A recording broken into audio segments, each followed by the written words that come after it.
Bigamwako ka subscribe womala nyiga kade driving and operating to connecting subscribe lero nzize na basomesa ku safety enkwata steering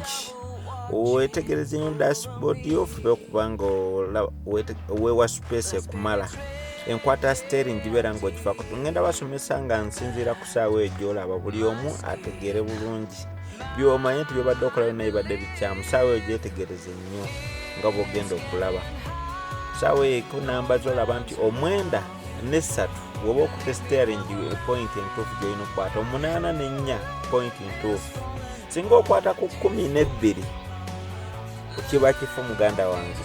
singa osiba bubi motoka osobola okwoona omutwe obanga weekanze omutwe n'ogukoona tuli ku safety olwaleero akawangako oba okafiiriddwa njagala mwetegereze nnyo point ze mbasomesako era tutwale ng'ekikulu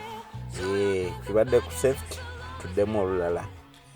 subscribe